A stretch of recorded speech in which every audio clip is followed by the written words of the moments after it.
Hello bachchon, let us read this question. The question says, if vector A and vector B are unit vectors inclined at an angle theta, then the value of magnitude of vector A minus vector B is. We have four options. First option is 2 sin theta by 2, second is 2 sin theta, third is 2 cos theta by 2 and fourth is 2 cos theta.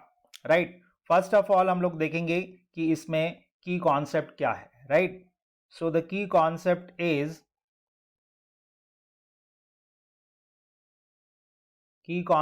Is magnitude of difference of two vectors.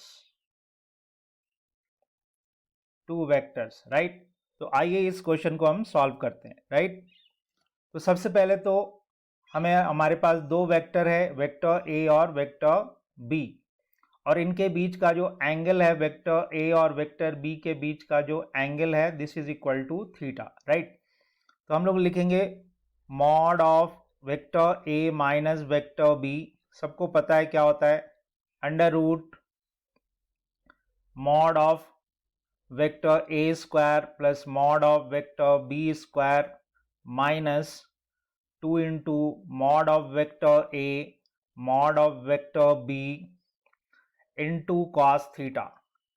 अब एक बात और कही गई है कि ए और B जो है वो यूनिट वेक्टर्स हैं. इसका मतलब क्या है कि ए का मैग्नीट्यूड भी 1 है और वेक्टर बी का जो मैग्नीट्यूड है वो भी 1 के इक्वल है.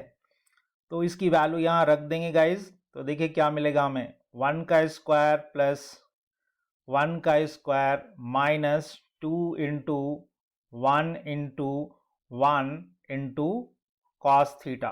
राइट? तो यहां से आ जाएगा देखिए under root 2 minus 2 cos theta. 2 common ले लेंगे तो हमारे पास आ जाएगा 1 माइनस कॉस थीटा. अब यहाँ पे बच्चों एक आइडेंटिटी लगेगी और वो आइडेंटिटी क्या है, देखिए जैसा हमें पता है कि 2 sine square A that is equal to 1 minus cos 2a. This is a half angle formula. तो इस फॉर्मूला को यहाँ यूज करेंगे तो यहाँ 2 है तो यहाँ a होता है. अगर यहाँ a होगा तो यहाँ a बाई 2 हो जाएगा. तो आइए देखते हैं क्या हो जाएगी value. Therefore magnitude of vector a minus vector b is equal to under root 2 into 2 sin square theta by 2 which will be 4 sin square theta by 2. इसको हम लोग लिख सकते हैं जी 2 sin theta by 2. So the magnitude of vector A minus vector B is 2 sin theta by 2. So options देखें हम तो option हमारा जो है वो फर्स्ट ऑप्शन इज करेक्ट.